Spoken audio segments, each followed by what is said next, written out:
We've put together a whole list of free agents for you, ready to play Cleveland Guardians baseball. And none of them are dead, so we don't have to cross them off any lists. Tanner Bobby of the Guardians, and you're listening to Locked On Guardians. You are Locked On Guardians, your daily podcast on the Cleveland Guardians.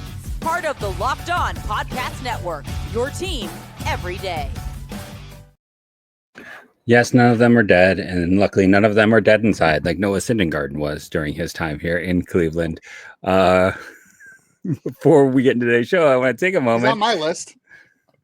And say today's episode is brought to you by Gametime. Download the Gametime app, create an account, and use code LOCKEDONMLB for $20 off your first purchase. Purchase. I hope everybody got the two lines I was using there from they're both baseball movies, so I hope everybody got those lines. Comment if you got those lines that I put together for baseball movies, and comment your favorite baseball movies below. Trouble with the Curve, right? That's your favorite baseball movie. Obviously, that's the best one. No, it was Summer Catch. Obviously, Jeff. Come on. I had a buddy who always watched one particular scene from that movie every time it was on TV. If you've seen that movie, comment below what scene you think that is. I just love the game. That's a good one. Any baseball movie with Kevin Costner, obviously. Yeah, it was Kevin Costner. I always like Bang the Drum Slowly with I think it was De Niro, and then The Natural gets me every time. I don't know. That's one that's just so watchable. I never watched Bang the Drum Slowly, so that's a good one to watch. I would recommend that one. Let us know your favorite baseball movies. We're just not saying Major League because come on, that's obvious. I mean Major League, even Major League 2. I'm going to say even Major League 2. I love Rube in that movie. I don't know. He does amuse me. Maybe it was just as a kid he was hilarious to be the catcher. Yeah, just having Wesley Snipes in that role in the second movie was kind of. No, it was Wesley Snipes in the first. Yeah, Mike Epps in the second. No, Omar Epps. The second one. Yeah, Omar Epps not quite as good as Wesley Snipes. No, we could just keep going. Little Big League and the Rookie of the Year. I mean, baseball movies were a central part of my childhood. Yeah, but we need more baseball movies, but not Moneyball. Moneyball was good entertainment wise, but it was. I mean, I'm a draft nerd, so I love that book. But I like the book, but the movie was the movie was so inaccurate, but the book was good. Well, the book was inaccurate too, in all fairness. If we're going to do a whole book about why the A's are successful and not mention their three aces. Mark Mulder and Barry Zito and Tim Hudson. Or let's just not mention Miguel Tejada, who won an MVP. Before we get to our promised free agent preview, we've been putting this off for a couple days now, a couple weeks really. Got to start with another free agent. The Guardians technically did sign a free agent today, Jeff. They signed George Valera. He's back. We just cleared waivers, right? Like essentially he didn't go through waivers. No, okay. He didn't. He was non-tendered, so he didn't go through the waiver process. He just became a unilateral free agent. He got a chance to scope the market, and he realized that nobody was willing to give him anything. So he's back on a minor league deal with a major league spring training invite for Cleveland.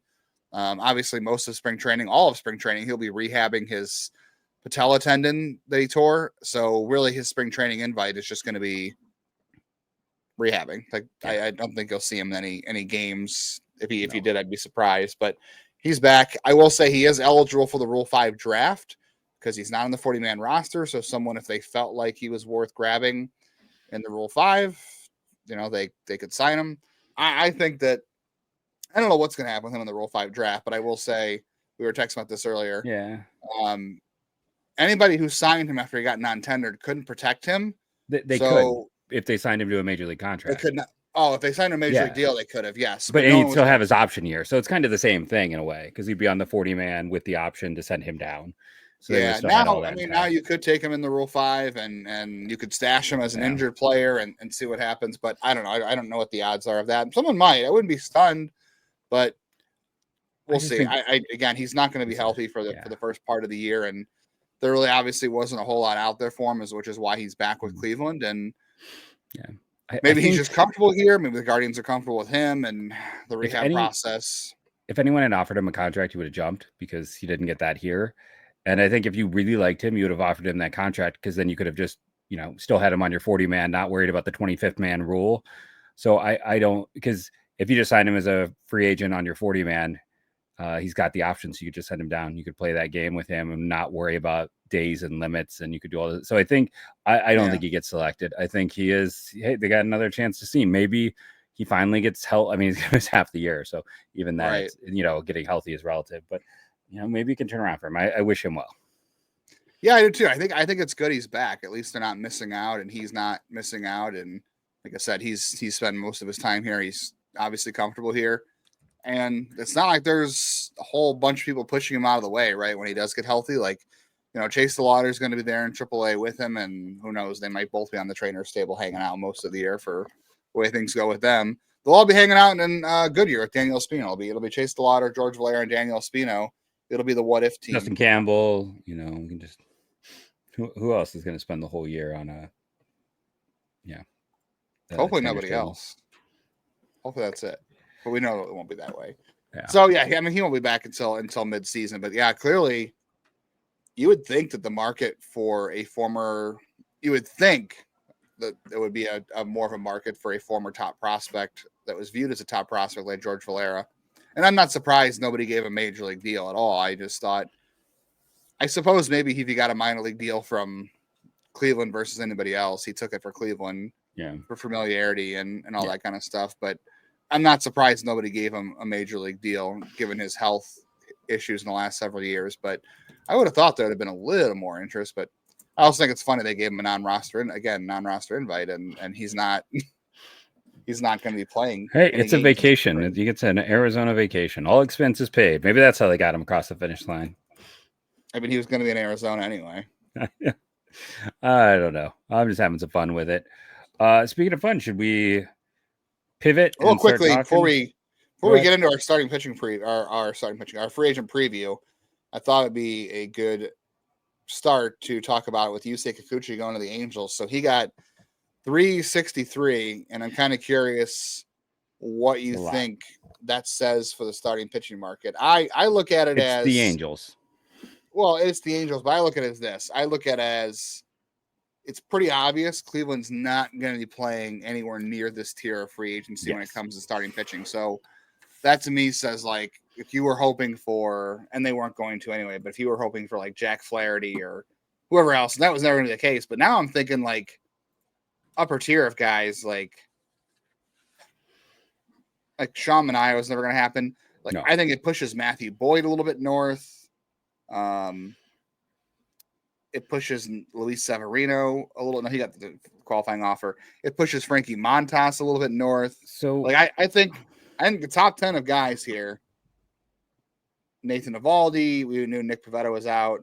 I think all those guys are pushed north because of this deal, and I think you're looking at the third tier of starting pitching for Cleveland, which might have always been the case anyway, but it definitely takes them out of that range now. I got to point one thing out with this deal too. So Kikuchi turns 34 in June, and he's been in the big. He came over in 2019. So if we throw out 2020, he's had 5 years at the major league level. How many of those 5 do you think he's had 2 WAR or better? How many years? 5 years in the bigs, since he was a pretty big name signing from he was Japan. The Mariners. I'm going to say 2. Yep, that's all. 2 out of 5 years. So, I mean, on the other side, one would say it is the last 2 years, but at the same time, he's going to turn 34, and it's a 3-year deal. But it's the Angels. It's the Angels. Yeah, that's a good point too. I wonder. I mean, I can't imagine they were competing against themselves with this signing, but do you think they had to pay more to get him there because they're the Angels and they're just not good? I mean, the talk was the Astros did want to try and keep him. Like, he looked almost broken when the Astros got him with, Toronto's great pitcher development. He was okay, but I mean, he had a rough month. Like, he had a really rough month and a half.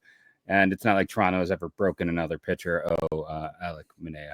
But I think he might have broken himself, but he might have. But he was looking really bad. He went to Houston and looked great. He looked absolutely fantastic.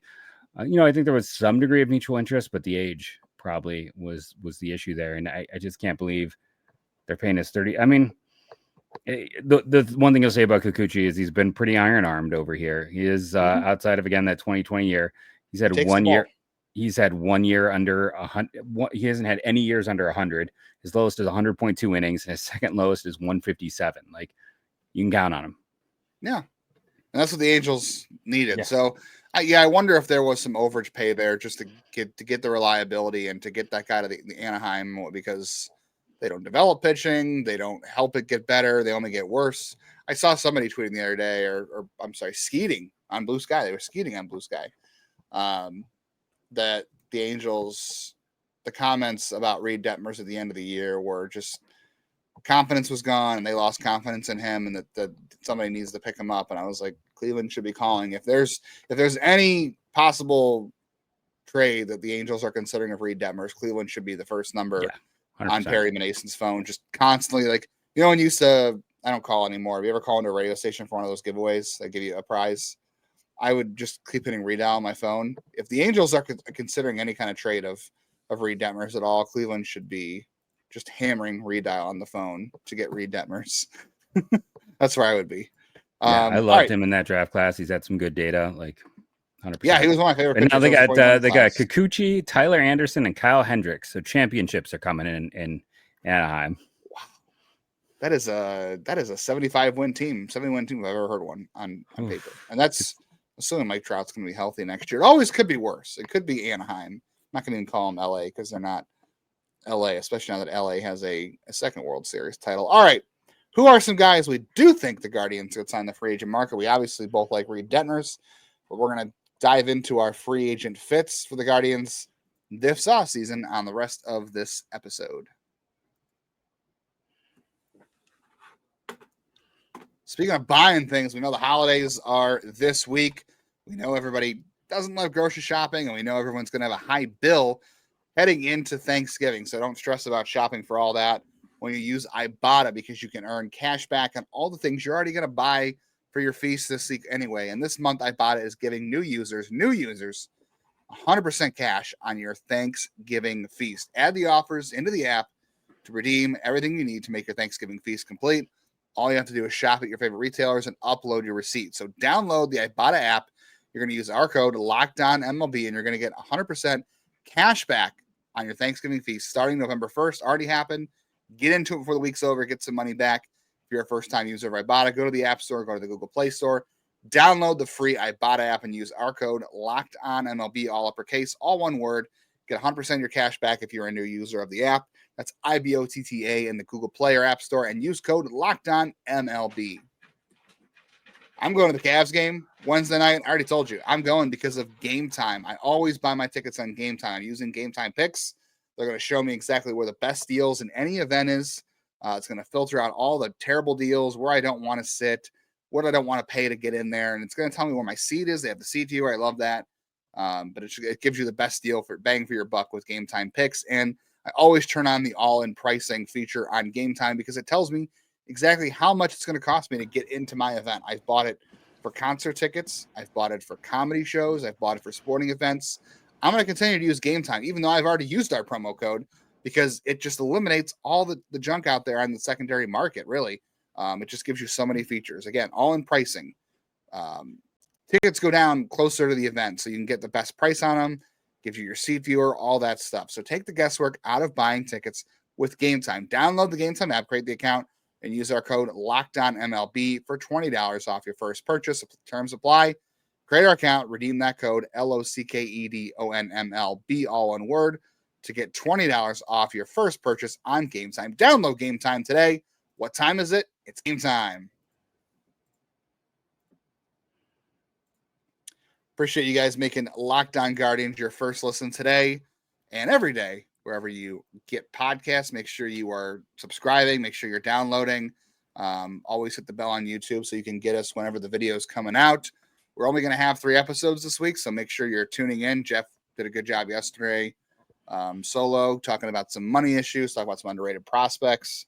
A lot of good stuff if you haven't gone back and listened to it yet. And then we got today's free agent show, and tomorrow I'll be solo. I'll be talking about the Guardians' future lineup. We're going to look into the future, so make sure you're hitting the subscribe button on YouTube to grab that as soon as it comes out and download wherever you get podcasts as well. All right, Jeff, free agent fits for the Guardians. I've got a whole list. You've expanded your list since we started talking tonight.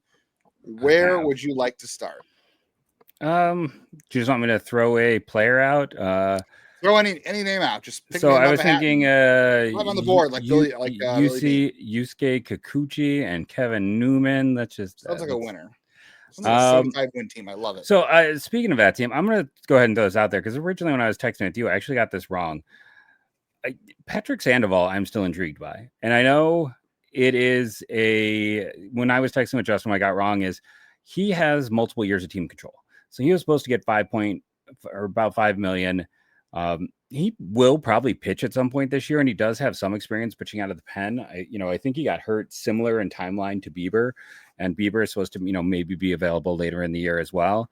But with Sandoval, you would get, his season next year. He's not a free agent until after 2027. So whatever you sign him to this year in 2025, you would then get 26 at, close to what he was estimated people thought he'd get this year, which around 5 million, maybe 6. So he's not going to pitch enough to really increase that value. So it's more of a long-term play. And if you are Cleveland, you can be like, hey, what better place to come rehab your arm? You can, I feel like you can get him for close to that $5 million value. And if some of my, stuff I guessed at was right, there's a little bit of money to spend. I know it's not the big play move that people want that's going to help you this year, but I think there's some value, and I think he could end up helping them late because he does have experience in the pen role. It gives you another lefty later on in the year, and you're going to get a theme. Like, this is definitely the yard sale version of free agency, as I am on this list. So when you come around to it, I just think left-hand starting pitching with his control, you at least have to do your due diligence, even if it's not the biggest impact this year, because you're still going to need starting pitching in a year, is my general feel. So I'm in on Patrick Sandoval. Absolutely. I think it's a 1+1 deal for sure. I think you give him a little bit of security this year to rehab. He had Tommy John in June, so I would imagine he won't be back until August. Yeah. So I don't know what you're going to get from him this year, but I absolutely love the idea of rehabbing him and taking a long-term shot, because he even hurt last year. Sandoval's fastball averaged 94 and his FIP was still 387. So this is a guy that was hurt and still pitched pretty well. And he somehow he's also survived the graveyard that is the Angels. He did. Like, he pitched pretty well there. There's a chance he could find some more stuff pitching in a better org. He could, and he's got some control issues. He's walked some guys in the past. So there's that. I don't think it hurts that his buddy is Tanner Bybee. They're went to high school together. They're buds. So I think you buy yourself some cachet by bringing in a buddy of Tanner Bybee and spending some of that money that you don't spend on free agent pitching and fork it over to Tanner, because you need to give him that contract. But yeah, I think a 1+1 on Sandoval makes a ton of sense, because he's not a free agent until the end of next season. Yeah. So you got. You can just do a 1-year deal and you still have control over him. You do a 1-year deal if you get him in here on a reasonable deal for the first year, and give him some security during his rehab year. Yeah. You get him for that $5 million the next year for the arbitration. You never know where it could go. So yeah, here's talk to your buddy Tanner and have him start laying the groundwork. Let's do it. Yeah, we know someone listening to the show has the inside scoop. So be calling Patrick and seeing they can get another Mission Viejo guy in here. Here's my whole list on YouTube. If you're watching it, scrolling through my second pitcher. I don't have these ranked in a specific order, but here's the next guy I threw out here. Trevor Williams. I don't love it, but Trevor Williams doesn't walk guys. He's fairly cheap. He's projected to get $9 million a year. He does have great extension. The Guardians love guys who have a lot of extension. He gets ground balls. Again, he doesn't walk guys. He did have a low BABIP last year, which again I think inflated his numbers. So maybe teams will look at that and say, we're not giving you $9 million. I'd be interested in seeing what he wants. I think he's someone who potentially could be an innings guy. I mean, just to bring in here. He only threw 66 innings a year ago, but in the past he's thrown 150, 170, 145, 144. Now he's wavered in effectiveness, but doesn't throw very hard. But he's one of the guys at the end of free agency I'd call if he still has no team. And he had a 279 FIP last year. I don't think he's going to repeat that, but he's a relatively low end option for depth. And I'm not paying $9 million for depth, but I'd be interested to see where he comes in at, because I think a lot of teams will look at that and say, okay, you got some stuff. You don't walk guys, but you also don't throw hard, and you also had a really low BABIP last year, and that's going to come back to earth a little bit. But the last time in 2022, he was a reliever for the Mets. He had a 301 BABIP and he had a 388 FIP that year. So I don't know. It's a bargain starting pitcher. Maybe he's no better than Ben Lively. I don't know. So my guy, next one is one Justin's going to hate, guaranteed hate, for a 36-year-old pitcher. And I hate that's him already. Yes. it's I'm Jose ageist. Quintana from the Mets. Nope. And I'm out. here's the thing about him. He is 36. He might still have the best sinker in baseball. And the thing with the sinker is you can, I mean, it's not a stinker. Go look at his value. I mean, he has the best sinker in baseball. You can throw it a very high percentage of the time.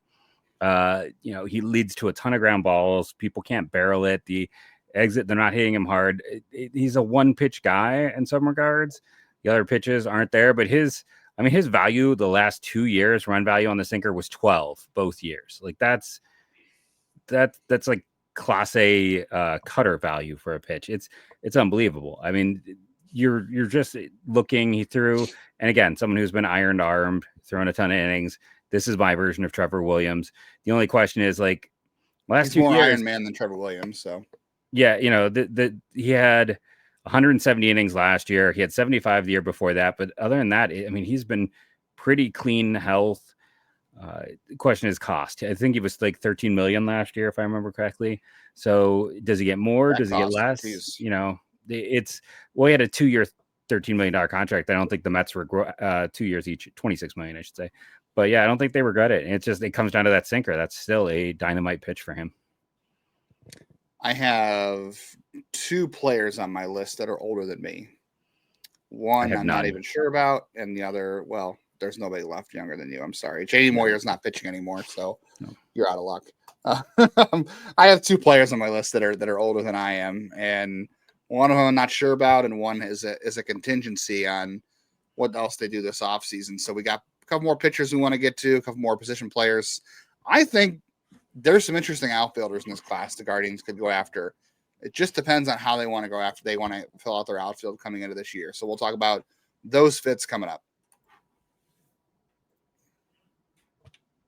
But first, our good friends over at FanDuel. I went looking for MLB stats. Hey, if you are a believer in everything the Angels are doing, by the way, they currently have the 6th worst. I'm sorry, actually make that tied for 5th worst odds to win the World Series. So if you're buying what the Angels are selling, plus 13,000. If you're curious, plus 50,000 for the Rockies and the White Sox. So just some fun with FanDuel lines, and get ready to tackle NFL action with FanDuel, America's #1 sportsbook. Because right now, new customers can bet $5 and get $150 in bonus bets if you win.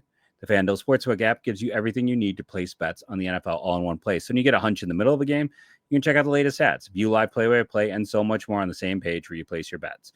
Just visit FanDuel.com to join today. You'll get started with $150 in bonus bets if you win your first $5 bet. That's FanDuel.com. Never waste a hunch, and make every moment more with FanDuel, an official sportsbook partner of the NFL.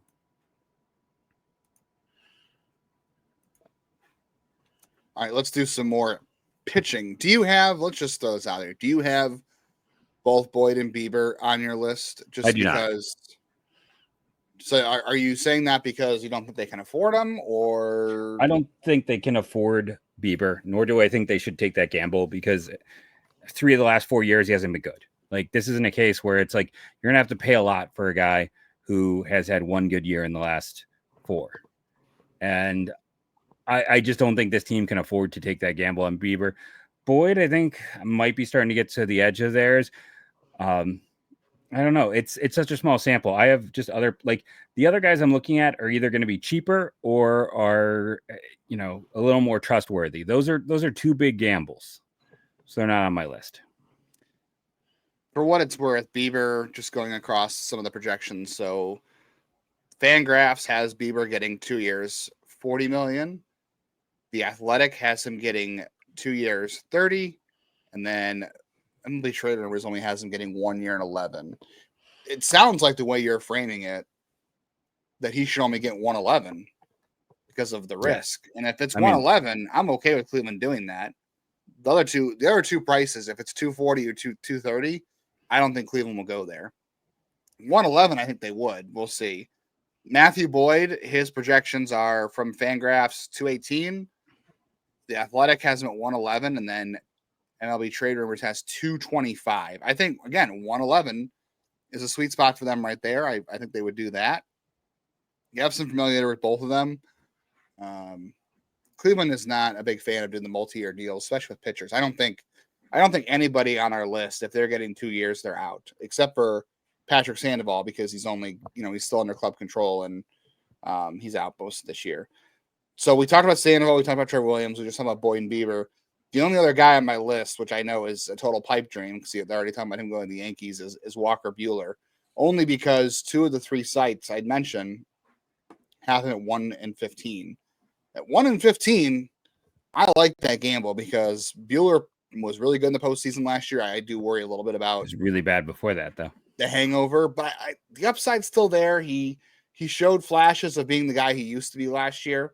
If he's really only in the market for 1-15, which now, given what Kikuchi is getting, I feel like 1-15 is probably unrealistic now. And again, he's talking about going to the Yankees, so I think they're out of the range. But Walker Buehler would be a pipe dream as a 1-year guy for me. But that's the last. Yeah. I have a couple guys on my reliever list. I have Jonathan Loaisiga. I got him on mine as well. His stuff is really good going back. Yeah, he's coming off TJ, so But highest percentiles possible back in 2022. Do you think he's getting a major league deal? I would offer him one because of how good the data is. The guys I have on my minor league free agent list as far as relievers are all minor leaguers because I don't think Cleveland needs to be spending any money on major league free agent relievers because of the depth of this bullpen, unless you're trading Hunter Gaddis or something. But Loaisiga, AJ Minter, I'd give a minor league deal to. I'd have to check on the medicals of Jordan Romano, but I'd be interested in a minor league deal with him, but I don't know if he's what's gonna happen there. And then Colin Poche, I'd check in on too as a minor league reliever. What you got? Any other pitchers before we move on to? I do. I actually have quite a few.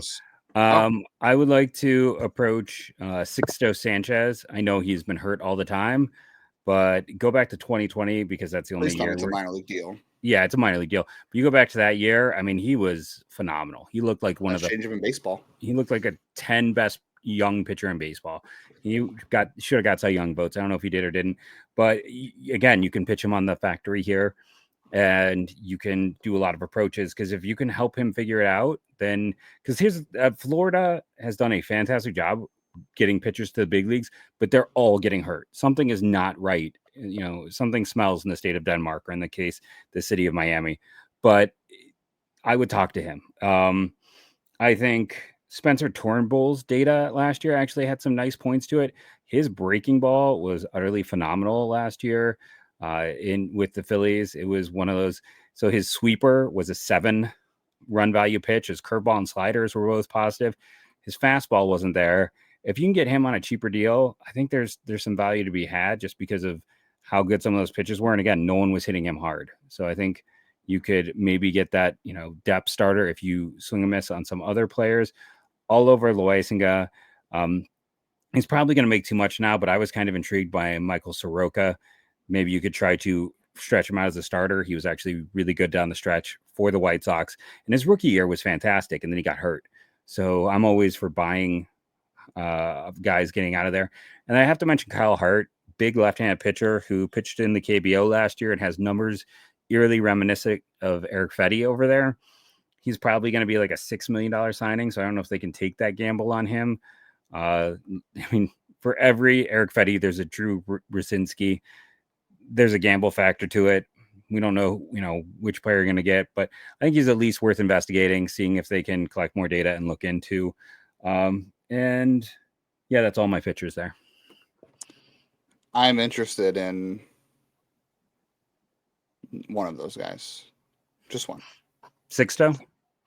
Yeah, Sixto on a minor league deal for sure. Yeah. I don't know about, Loaisiga. Yeah, Loaisiga, I was shocked by how good the data was there. Yeah. All right, let's talk position players. I have actually a bigger group of position players here. I'm going to start with the guy. I'm going to start with the pipe dream here. Jock Peterson. I know some people are going to say this. Jock Peterson is an ideal fit for Cleveland, except for the fact he doesn't play outfield. Yeah. Is he somebody you could throw a first baseman's mitt on if you trade Josh Naylor? I'd give it a shot and have. When was the last time has he ever played there? I don't think so, but how hard could it be? We're talking about Moneyball. How hard could first base be? I don't know. He doesn't play the outfield, so that really limits him. And you can't, David Fry's when he comes back. I think I saw a guy on your list who might be a better alternative to him. Are you talking Michael Conforto or are you talking Michael Tauchman? I'm talking Conforto. Conforto is on my list.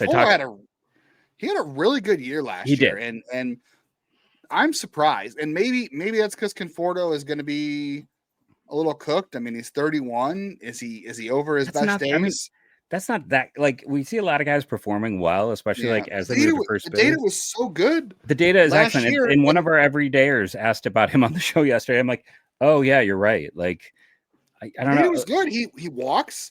He has power. He's He everything they showed need. power. He's still got He it. showed power in San Francisco, which is Yeah. a place that's not easy for power. He does. I mean, he does have some platoon issues, but he's on the strong side of it. He's not a good defender. The defensive data last They year need was more terrible. left-handed bats too. Like that's They who do, cares about the but platoon? They need that left-handed bat. Just the in general. projection on him is only so Fangraphs has him at 112. The Athletic had him at 110, and then MLB Trade Rumors had 218. I can't believe I would do the any of numbers those. on him are so low projection wise based on what he did a year ago. Because the data says like it wasn't a fluke. He hit the ball well last year. So I'm really curious to see what his market's going to be like financially, because I feel like that's underselling what Michael Conforto did last year. But we'll see. I mean, you're right. He'd be a good fit for them, except he's a horrid defender now at this point. But He can at least play a little out. He let me put this: I'd rather have him Jock out there than Peterson Peterson. could not ever have a glove except for first base if they try that. No, I think you got a better chance of getting some defensive use out of him. Yeah, for sure. I mean, Peterson's the better hitter, no doubt. It's just he doesn't come with any defense, and he's more expensive, which, again, the numbers last year for Peterson were incredible. I mean, 228, 116 from the Athletic. I would definitely pay Jock Peterson $16 million next year, but again, no, there's nowhere to put him defensively. I think I'd rather play Conforto at his just because he does so if many you're things getting him they cheaper, need. I don't disagree. Yeah. They both walk. They both have power. The other guy, too, this one's a little bit more of a bargain, but I have Mike Tauchman. Mike Tauchman next year is not going to make a lot of money. I can't believe the Cubs are moving on from him. Mike Tauchman last year only made $1.95 million. So it's not like you're going to have to pay a lot of money to get him. He walks. He's left-handed. He can play all three outfield spots. He's also got a year of control left after 2025. So he's a guy that makes a lot of sense for them as like a platoon partner. The only question I have here, I also have Dylan Carlson on my list too, because again, going to be cheap. He had like a 2-week hot stretch with the Rays after he got traded there, and then he just fell back to earth again. So I have no idea where Dylan Carlson goes, but he's got upside. He's cheap. He does play good defense. He walks. He's got 2 years of control too.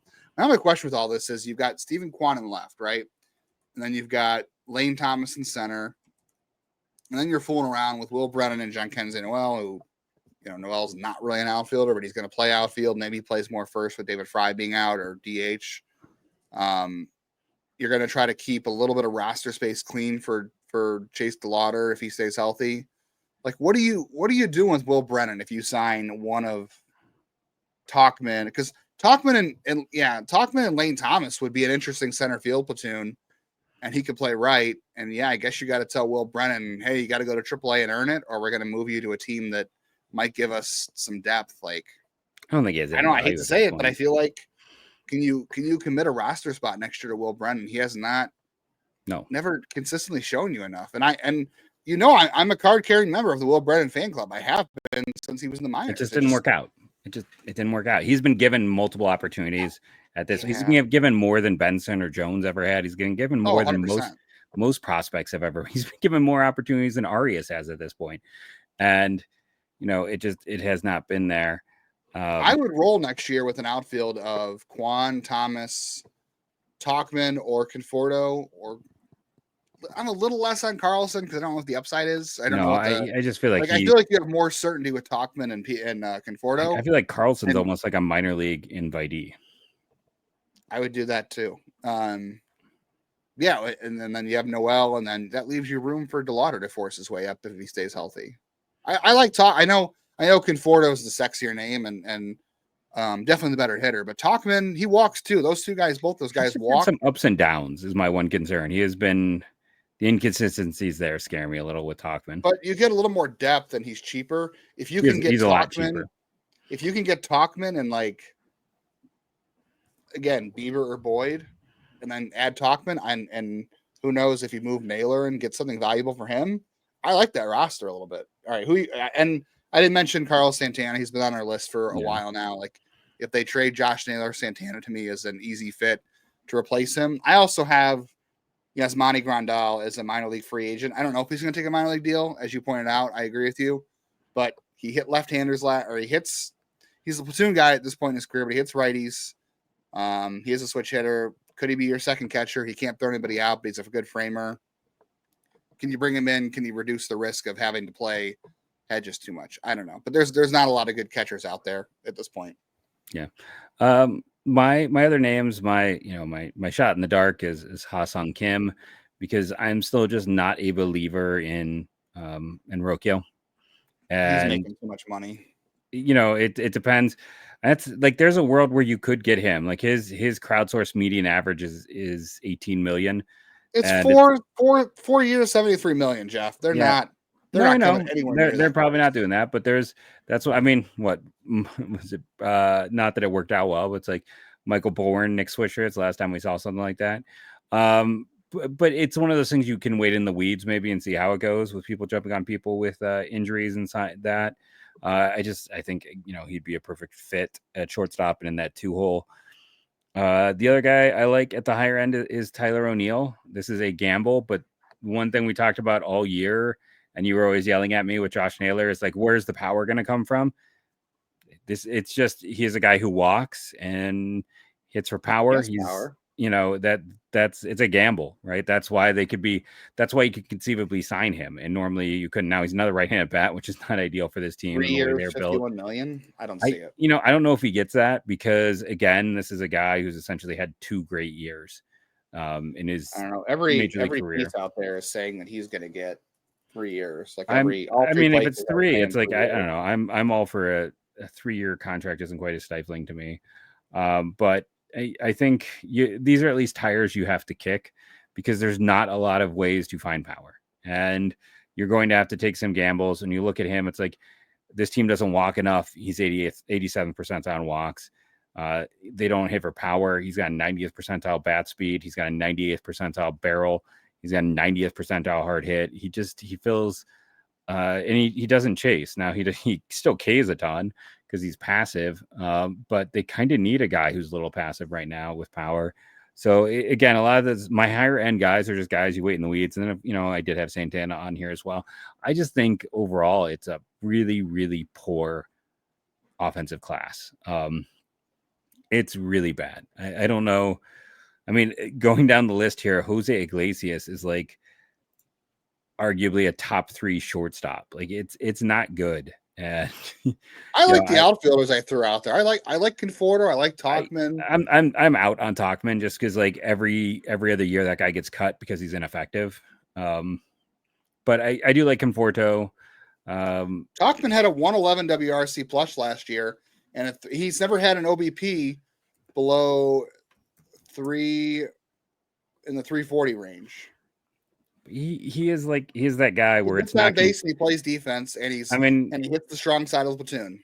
Yeah, I mean, he had a 111, a 109. Before that is the 63, the 79, the 128. It's just, and he's already 34. No, he'll be 34. He'll be 34 in a week next month. Week, yeah. So that's the other thing with Tauchman. But again, it's 2 million. It's probably gonna be 2 million. Yeah, I mean, I'd rather have Conforto. I'd rather have Tyler O'Neill. I just don't think they're coming anywhere near. I don't know. Tauchman's that guy who's, I know we want to improve on the fringes. I talk about that all the time, but it's like, if they're going to go into free agency, I want to see them do something that I think can have a bigger impact. I'd love Tyler O'Neill, but I just don't think it's realistic. Yeah, it's probably not. But this is just the guys we kind of like, who there's like, if they, go and listen to yesterday's show where I explained why they, it's everything's hedged with the whole, we don't know what the TV contract effect is, but there's a world where they could have, significantly more money to spend this year based on, contracts expiring, based on draft being different this year, a lot of things like that. And we'll just have to, I don't know, the big thing with this whole class is it's not a good free agent class. I'm just going to put that on paper. I don't think in general it's a good class. I think there's some depth to be had here. I don't think it's great, but I think there's some depth to be had here. The guys we talked about today in pitching and some offensive help, I think, depth wise. I'm not saying, sexy big name guys, but I think there's some depth to be had here and the guys we talked about. Tomorrow, Jeff gets the day off, but you're with me. We're going to talk about what the roster for the Guardians might be in 2029. We're going to do a little look ahead here. We're going to talk about the future Guardians roster on Wednesday. So come back for that. Yeah. Thank you for joining us. Remember to answer those questions we have left throughout. Rate and review. Do your part every day. All of that stuff helps. Click the little thumbs up. Subscribe. Thank you to all of our everydayers. And go Guardian. Oh, I didn't hit the right thing. Oh, I'm just going off the rails today, everyone. Thank you all. And go Guardians. Go.